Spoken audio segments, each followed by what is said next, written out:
Welcome, everyone, to People on Dating. I'm your host, Will Morales. And for those of you who are tuning in for the first time, this podcast is about the ups and downs of dating and how to navigate through it. Today, my guest is Nancy Pickard. She is a certified integrative coach through the Ford Institute for Transformational Training and 11 Life Coach Academy. She is certified as a breakthrough shadow coach, empowered parent coach, courage coach, healing your heart coach, leadership coach, holistic lifestyle coach, and bigger, better, braver coaching. I'm so happy to have you on, Nancy. Thank you so much for being on People on Dating. How are you? I'm great. Thanks for having me. Well, Nancy, I wanted to ask you, what was Nancy Pickard's journey to get here to become a certified integrative coach? What was Nancy's journey like?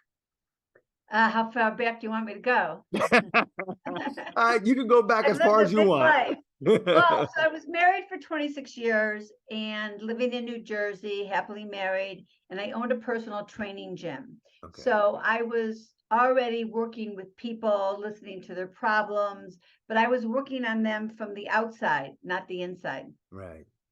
Fast forward, my husband wanted a divorce after 26 years. I was like broken and it really took me down. I didn't have the tools that I have today for sure, or the tools that I share with all my clients.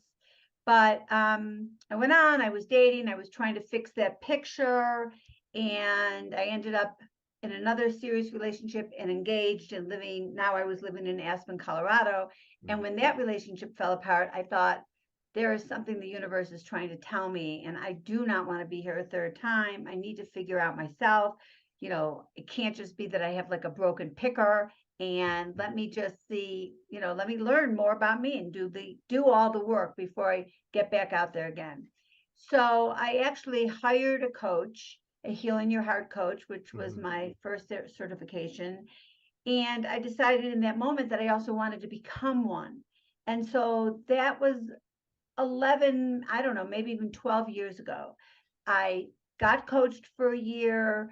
Then I started my training. I trained for another year.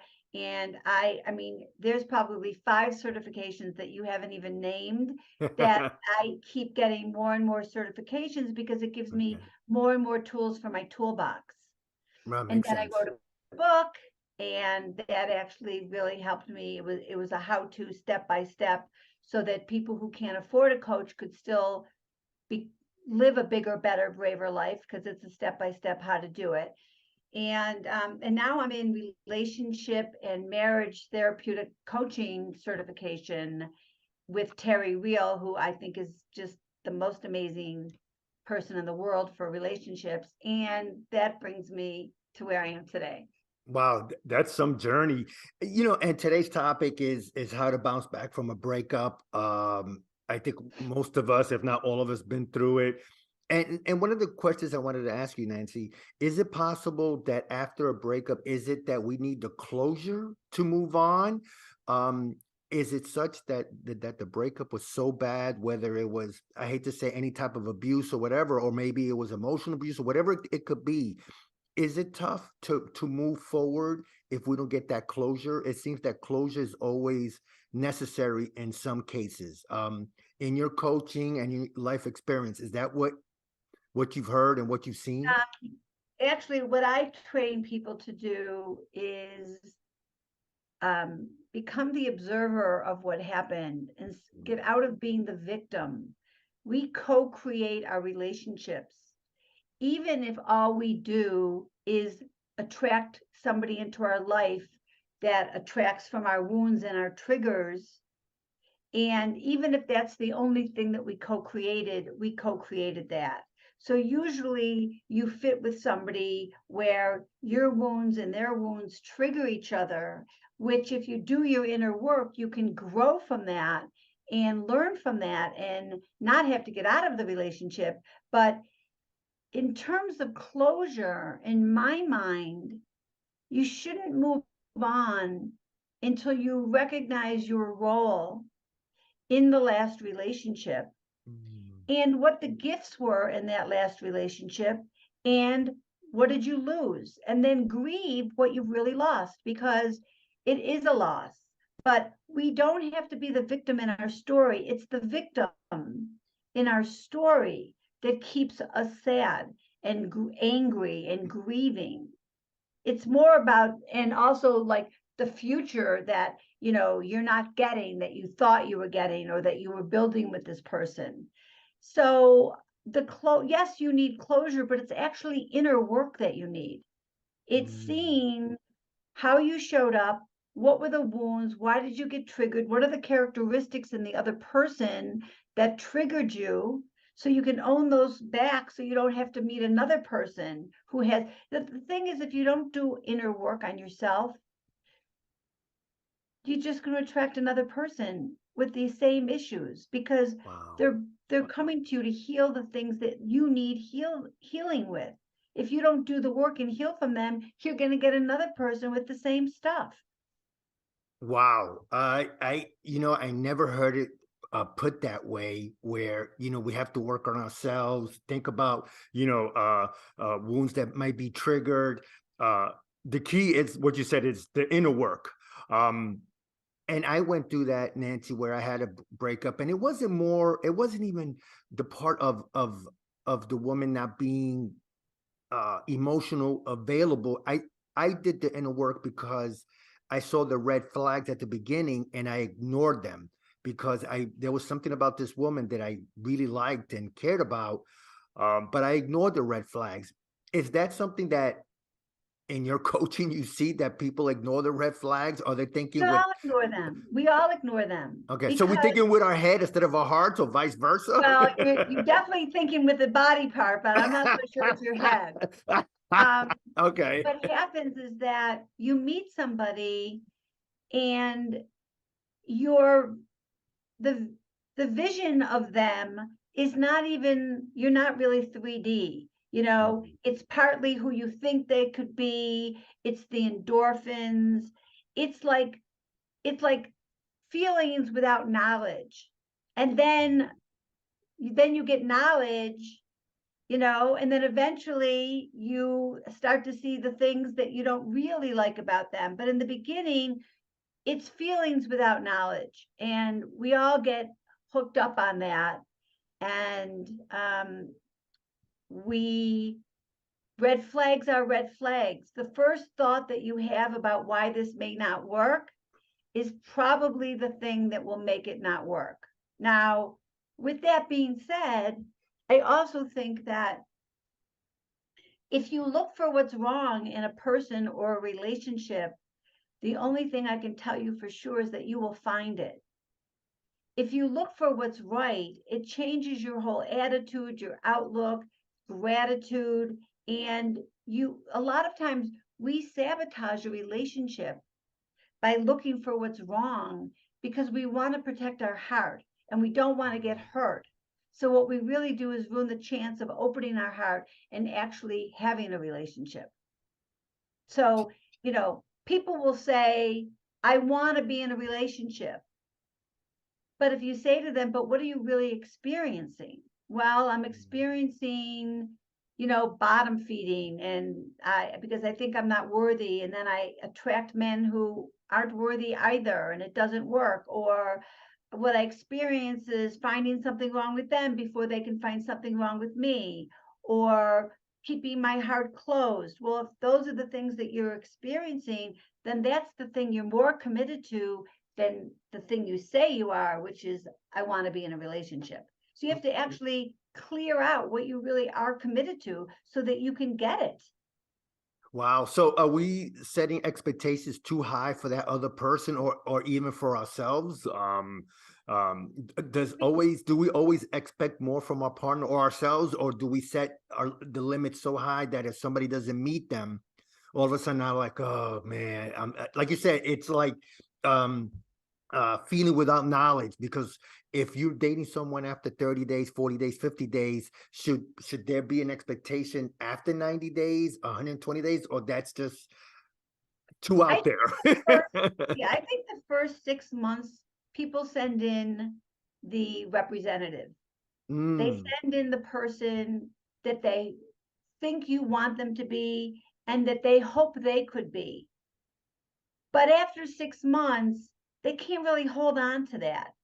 And so I can remember I've been with my new partner, it's not so new, almost 7 years, and I can remember saying to him, I need that representative back. Like, where'd he go? He's the guy I want. I want. He was perfect for me. Where's that guy? Because you can't hold on to it, and you got to give it 6 months.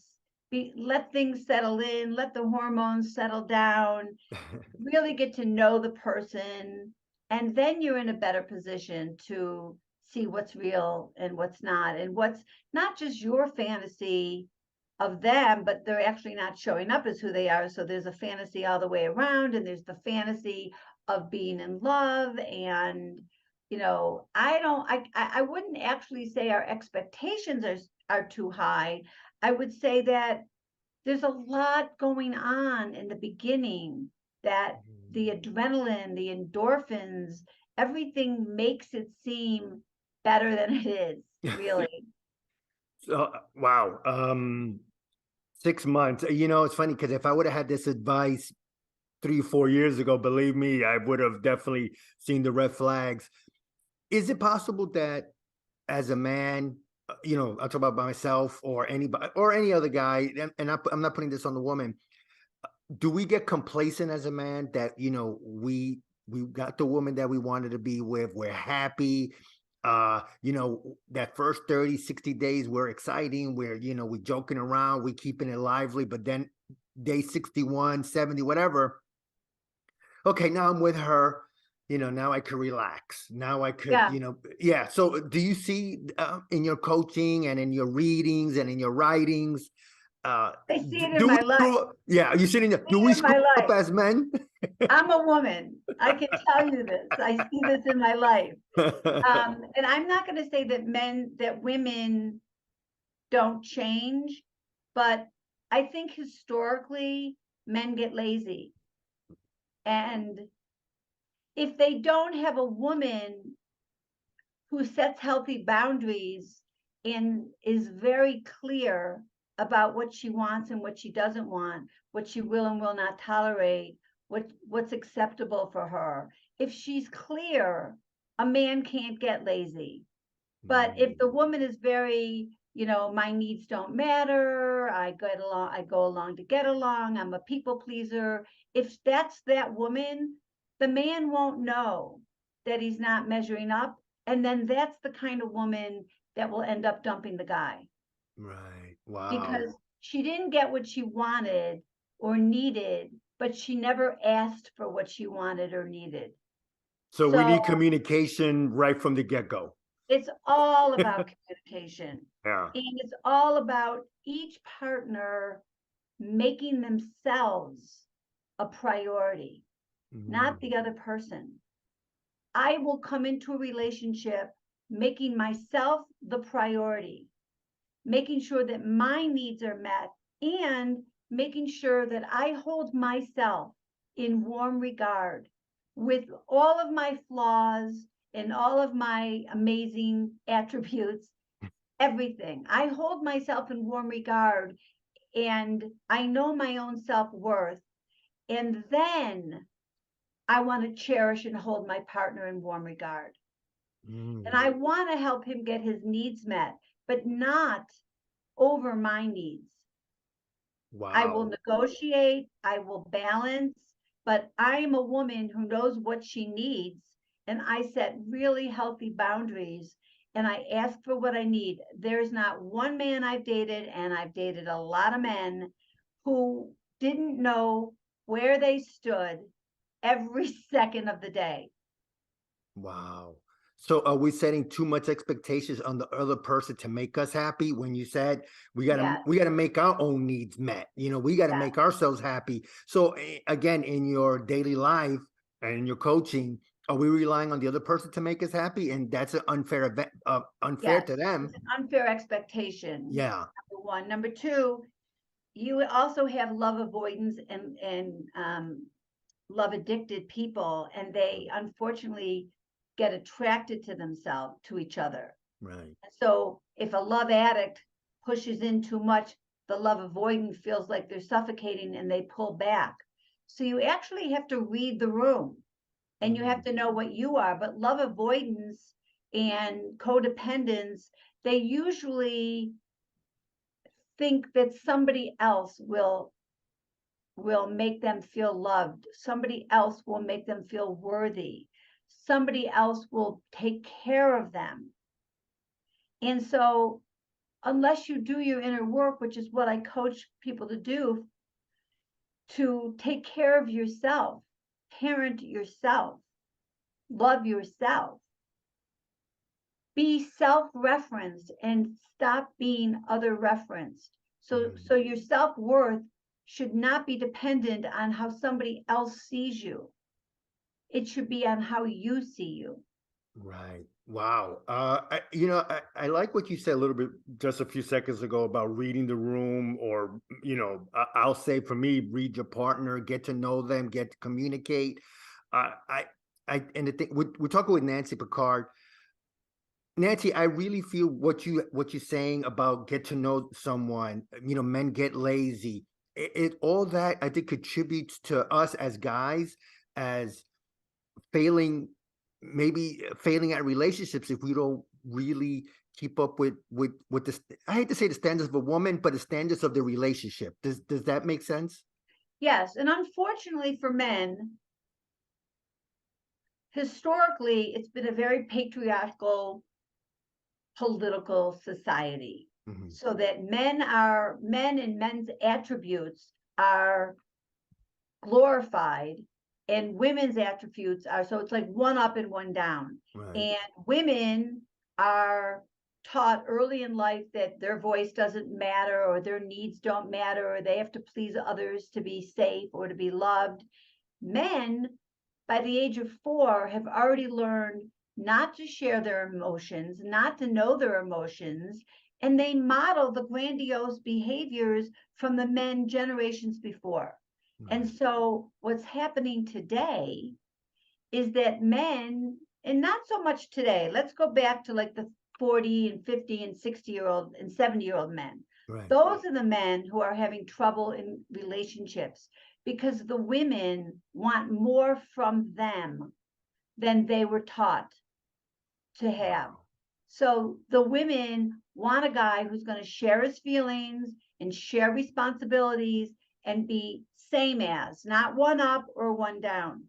And the men aren't there yet. Now, I have 30 and 40-year-old sons, and they are there. So that generation and lower, they don't have the same, they have some of it, but not as much. The 40, 50, 60, 70-year-old men, if they have not evolved, they're going to get into a relationship and they are going to fall flat on their face because women are just not going to put up with it. They Wow. want feeling. They want somebody who's not withdrawn and avoidant. They want somebody who's present and knows how to show up relationally. Wow. Okay. So share. So in other words, for a man, um, because sometimes men rely on other guys to share their feelings, and if they want to cry, they don't want to cry in front of the woman because it shows that they might be weak and all that, and so they'll maybe cry in front of their buddies or their brother, whatever. Mm. Um, is that something that needs to be? I mean, you seem to say that that should change and do it in front of your, maybe your wife or your longtime partner. Would that make a man sort of weak if he does that? Would a woman see like, oh my God, this guy's too emotional? See, is there a fine balance between that? I think there's a balance. So Okay. when I say to you, if I ask you a question about, well, how do you feel about that? Or what comes up for you around that? I want an answer. I don't want, gee, I don't know, gee, I haven't thought about that. Yeah, I get you. Well, okay, think about it now because I put the question out there, right? Right. You want somebody that's going to answer that. Or, if your partner is feeling stressed because of work or feeling left out or lonely or whatever they're feeling, you want to know that what they're feeling. Hmm. So being relational means sharing what's going on in your emotions. Now, that's different than sitting there and bawling your eyes out every time you turn around.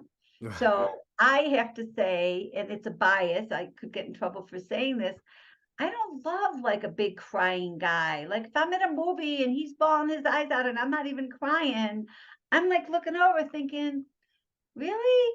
So I know that that's a double standard. Right. Um, you want an emotionally intelligent man You want a man to be a man, that but doesn't, yeah, but he doesn't have to share, yeah, cry at every meal or, yeah, but I mean, yes, share your feelings.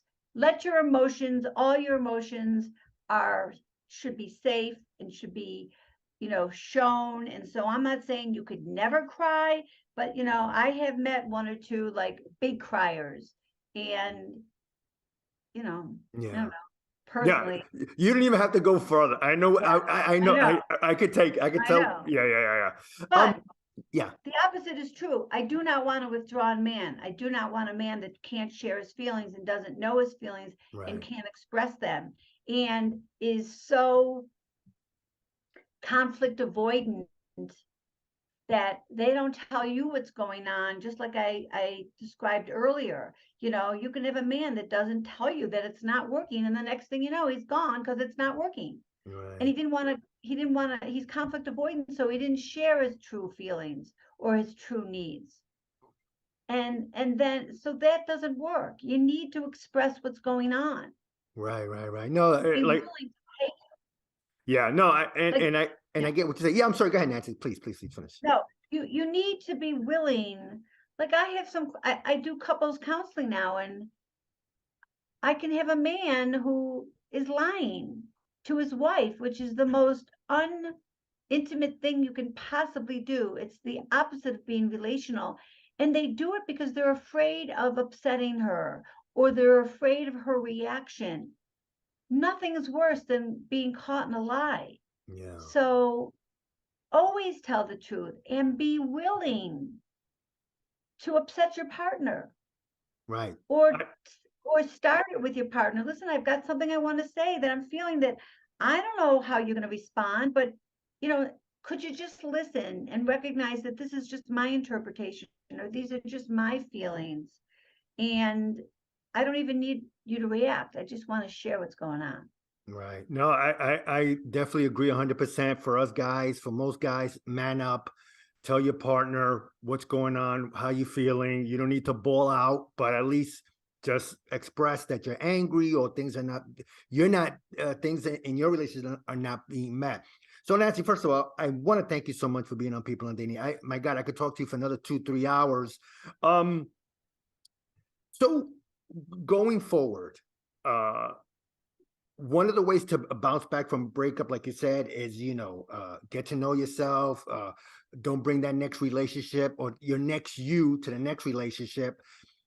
For the final word before we get about your book and your coaching, what's one or two things we could do besides, like you said, get to know ourselves? Obviously we got the triggering of the wounds and all that, and looking for a different type of partner that we're used to doing. Anything that you could suggest that as men and women we could do better than we did yesterday? Did my question Well, make yeah, sense? Sorry, I was yeah, it all over the does. place. So yeah, I'm trying to think of which answer I want to use, but wherever you go, there you are, right? So Yeah, we are the common denominator in every relationship we've ever been in. So do the work around what worked, what didn't work, what were your expectations? Are they real expectations? What do you really need in a partner? And like I have my clients write out this whole like pages long so they don't miss anything of every single thing they want in a partner. Well, you have to become that partner. So mm, I actually like people to stop dating for a couple of months to work on themselves with me. I mean, they don't have to, but because I feel like, remember the guy, Where's Waldo? yeah, He's walking all over the world. yeah, I yeah, tell them, your partner has left the building and is on his way to you. And when you actually become the partner to receive him, you'll find each other. So wow. do the work on yourself. No, I love that. Do the work on yourself. Wow. Yeah. So Nancy, talk more about your book. What's the name of the book? Where could people find So it? So my book is Bigger, Better, Braver, Conquer Mhm. Your Fears, Embrace Your Courage, and Transform Your Life. And it's a how-to step-by-step. Every chapter is the next step in figuring out what your like I climbed Kilimanjaro when I was 61 years old. So I kind Wow. of say like, what's your Mount Kilimanjaro? Yeah. What's the thing you've been afraid to do? It could be getting in a relationship. It could be moving across the country. It could be getting rid of your job and doing an entrepreneurial thing. It could be having a child alone. Whatever it is, how are you going to get there? So it's from step A to launch, how to make it happen. And it's done by uncovering the disempowering beliefs that are holding you back and keeping you small, because we all have them. And again, if you don't uncover them, then they rule your operating system, even though you don't know about them. So that's the book. It's in paperback and it's also on Audible, Okay. and it's me, so you get to listen to my voice and with this funny little accent. And my website is nancypickardlifecoach.com. Everything is on there. I have a lot of freebies, a free chapter to my book.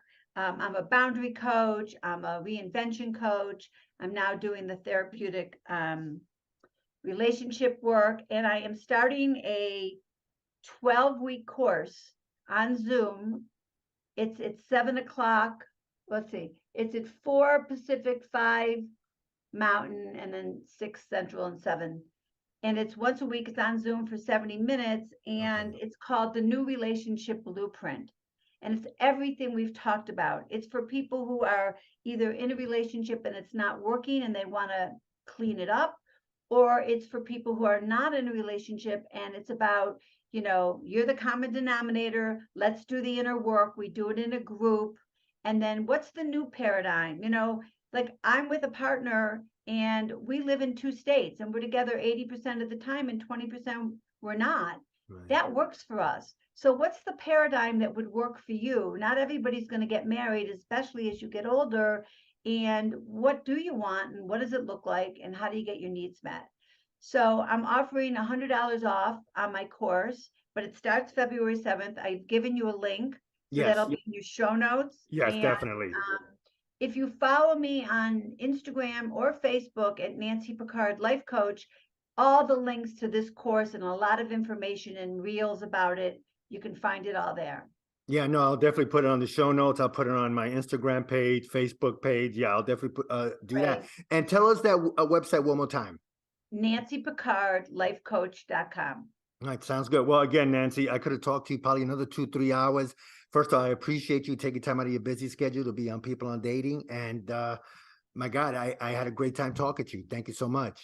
Thank you. It was a pleasure. Bye-bye.